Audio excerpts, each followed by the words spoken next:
మన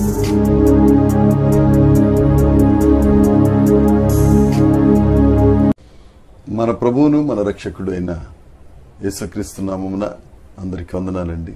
దేవునికి స్తోత్రాలు. సుగుణాల సంపన్నుడు, సద్గుణ శేఖరుడు, సుకుమారుడైన యేసుక్రీస్తు ప్రభువు మనల్ని బ్రతికించి మరొక నూతన దినమును మన బ్రతుకుల్లో అనుమతించినందుకు సమస్త మహిమ ఘనత ప్రభావములు యేసయ్యకే చెందునుగాక. ఆమేన్. ఆ ఉన్నతుడైన దేవుడు ఈ నూతన దినం కొరకు మనల్ని ఆశీర్వదిస్తూ ఇచ్చిన కృపావార్త దేవుని యొక్క వాగ్దానము. మొదటి సమూయేలు గ్రంథము 2వ అధ్యాయము 9వ వచనం. తన భక్తుల పాదములు తొట్టిల్లకుండా ఆయన వారిని కాపాడును. దుర్మార్గులు అంధకారమందు మాటు మడుగుదురు. బలము చేత ఎవడును జయము నొందడు. దేవునికి స్తోత్రం కలుగునుగాక. దేవునికి మహిమ కలుగునుగాక. ప్రభునందు ప్రియమైన సహోదరి సహోదరులారా, ఈ నూతన దినం కొరకు దేవుడు మనకిస్తున్న వాగ్దానం, తన భక్తుల పాదములను తొట్టిల్లనివ్వకుండా కాపాడే గొప్ప దేవుడు మన దేవుడు. ఈ మాట హన్నా గారు దేవుణ్ణి స్తుతిస్తూ విజయ గీతము రాసిన కీర్తన ఈ 1వ సమూయేలు 2వ అధ్యాయం. దేవుని సన్నిధిలో హన్నా తన హృదయమును కృమ్మరించి దేవుని ఎదుట సాగిలపడి దేవుని ప్రసన్నత పొందుకుని గర్భఫలమును ఆవిడ తీసుకుని దేవుని సన్నిధికి తీసుకొచ్చి పాలు విడిచిన తరువాత బాలుడైన సమూయేలును షిలోహు మందిరములో విడిచిపెట్టిన తరువాత విజయముతో దేవుణ్ణి ఆలాపిస్తూ పాడిన స్తుతి కీర్తన ఈ మాట, ఈ వాగ్దానం. హన్నా దేవుణ్ణి ఉద్దేశిస్తూ అంటుంది, దేవా, నీవు నీ భక్తుల పాదములను తొట్టిల్లనివ్వని మరువని దేవుడవయ్యా. మన దేవుడు తన యందు భయభక్తులు గలవారి ఎడల వారి పాదములను జారిపోకుండా చేసే గొప్ప దేవుడు. ప్రియమైన సహోదరి సహోదరులారా, ఈ రోజు లోకాన్ని చూస్తే అంతా జారుడు బండగా ఉంది. ఎటు చూసినా అపవిత్రత, ఎటు చూసినా అశ్లీలత, ఎటు చూసినా దౌర్భాగ్యపు పరిస్థితులే. పరిశుద్ధతను కాపాడుకోవటం అనేది ఒక సవాలుగా మారిపోయిన ఈ దినాలలో దేవుడు నీతోనే మాట్లాడుతున్నాడు.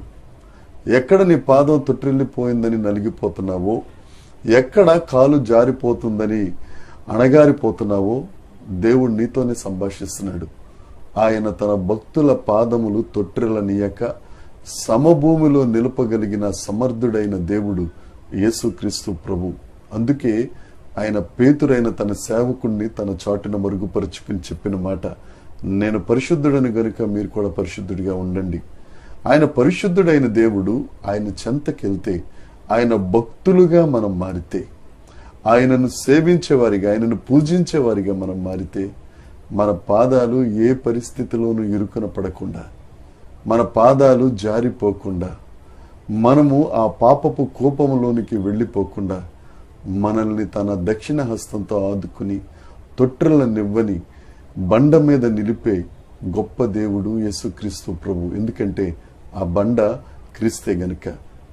ఆ 2వ అధ్యాయం 9వ వచనంలో ఆఖరి మాట ఉంటుంది, బలము చేత ఎవడును జయము నొందడు.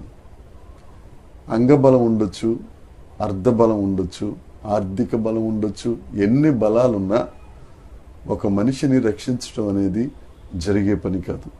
మనం కరోనా పరిస్థితులలో చాలా మందిని చూసాం, ధనవంతుల్ని చూసాం, ధన సంపన్నుల్ని చూసాం.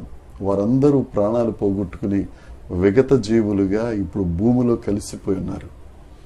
మనం బ్రతికున్నాము అనంటే దేవుడి వలన మనం జయం పొందుకున్న వారమే. ఆ దేవుడు చెప్తున్నాడు, ఎవ్వరూ మన మీద జయం నొందే ప్రసక్తి ఉండదు. దుర్మార్గులు అంధకారమందు మాటు వేస్తారు. వాళ్ళు దుర్మార్గులు, వారు అంధకారంలోనే ఉంటారు, అంధకారంలోనే మాటు వేస్తారు. అంధకారం అంటే ఒక మాట చెప్తున్నానండి, బ్రతుకులోకి చీకటి వచ్చేసింది, నా బ్రతుకు అంధకారం అయిపోయిందని బాధపడుతున్నావా? దుర్మార్గులు మాటు వేయొచ్చు కానీ ఆ చీకటిలో, ఆ అంధకారంలోనే ఒక గింజ మొలకగా మొలకెత్తుతుంది.